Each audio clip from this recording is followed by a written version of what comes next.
Hey everyone, hope you're all doing well today, and welcome back to another tutorial. Not really tutorial, I guess this is more of an explanation. So I've had quite a few people ask me about VR graphics settings, and some people have had a lot of difficulty spotting and identifying targets in War Thunder, which is definitely a problem for VR users. I definitely found it to be a huge problem when I first started using the Oculus.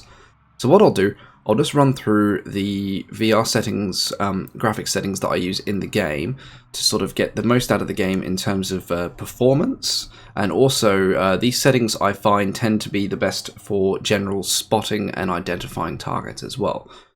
So let's hop into the options and graphics tab. So I have it set as full screen window, no VSync. Anisotropy I have at 8. You can have that at 0 if you want. These are settings for my graphics card. However, if you're running something a bit older, I recommend having that off. That will help performance, as well as having anti-aliasing off. Now, some people reckon having anti-aliasing off is better for VR in general. I personally disagree, and I like to have it set on this particular one. I just find it is a good balance between smoothness but also maintaining decent performance and good frame rate. SSAA I have off, texture quality I have on high, and shadow quality I have on very high. Now some people will be a bit confused because some people think, shadows would definitely eat into your performance. They do, but this mainly affects the cockpit shadows and the immediate shadows generated by your aircraft. Other shadows in the game are controlled by other parameters, which we'll get to that. Render resolution you want at maximum, so that stuff renders in as far away as possible, which is why you'll be able to see little dots far away, very good for spotting. Cloud quality in flight I have at basically halfway. Cloud quality on the ground I have a little bit higher. Terrain quality, which affects like the volume and texture and complexity, I have at about half. Tree range I have down at about, what's that, probably about 15-20%, probably 15%. So tree range really tanks performance because if you have it all the way, it's going to render trees really far away. And honestly, in VR, because you don't have that same crispness as, say, using a 4K monitor, you're not going to notice the bloody trees that far away anyway. So just dial it back and save yourself a bunch of performance, and your computer will thank you later. Particle density I have at about 75-80%. Grass range I have at 0. For sim, grass is completely unnecessary, and when you're on the runway, it just eats performance again. So yeah, let's just leave that off. SSAO quality I have on 0. Small objects shadows I have on 0 because again, that's going to eat a lot of your performance. Reflections quality not really needed, so I get rid of that. I left the water quality at high because it does provide nice scenery, especially for maps with a lot of water, like English Channel, for example. Global illumination I have at high.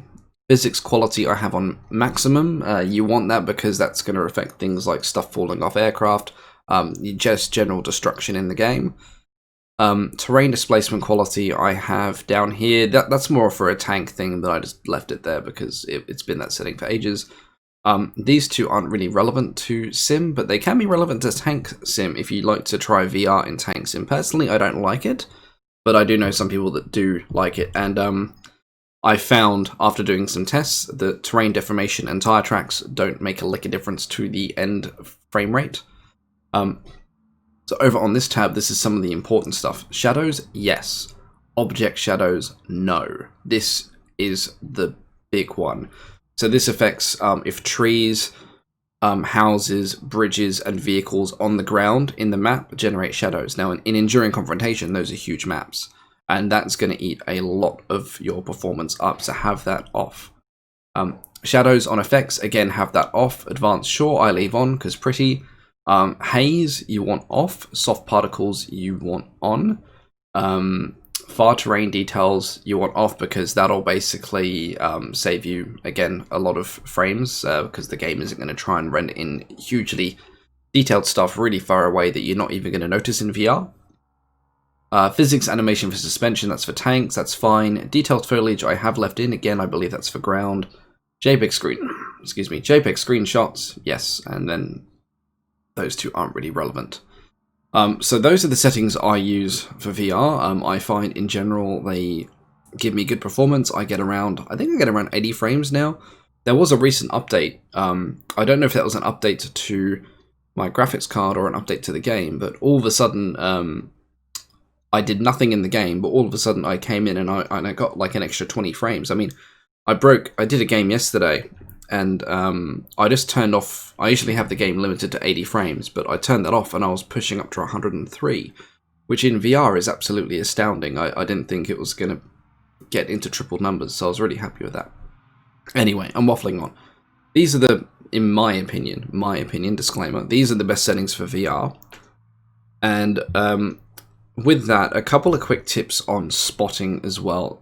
Spotting in VR is always going to be harder than spotting in normal mode on a screen, just because of the way the game renders in stuff. So a dot will render into an actual aircraft model a lot further away in normal mode, rather in VR. There is a limitation. It's to obviously not break the game in your computer, so things won't render in as far away. The best way to deal with that, everything is an enemy until proven otherwise. So if you're unsure of something and you're approaching it, for the love of God, just don't approach it head on. Get above it, get around it. Just if you're unsure on a particular target, get to that target with the advantage. Get to that target with the advantage of speed and altitude. If it's a friendly, great. You're above them. You can provide cover if they're getting into trouble. If it's an enemy, you can then dive down and begin the engagement already with an advantage. That's the one thing that I like about VR, is because it's harder to spot things in VR.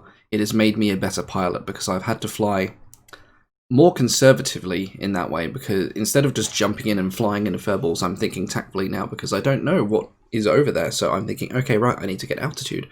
What kind of plane am I in? Am I in a twin engine that can't maneuver as well? I need to watch out for certain aircraft. Am I in a nimble Spitfire? I can take a few more risks against certain things, So yeah, spotting is always going to be a challenge in VR. The current place it is, with the limits of technology. There'll be games that'll come out in the future, and there'll be VR headsets that come out in the future that will fix this. Resolution will go up, game performance will go up, graphics card performance will go up. At the moment, we've just got to work with what we got. I'm hoping these settings help you guys out and hopefully make life a bit easier. I am going to be releasing a video shortly with sort of my top 10 tips for new simulator pilots, so hopefully you guys will enjoy that one as well. But if you do have any VR related questions, just drop a comment in the video and I will do my best to answer them with my somewhat semi-decent knowledge of it that I have now anyway. But look, guys, thank you for listening to me waffle on about this stuff, and hopefully this solves some problems for you. Until then, I shall see you all next time.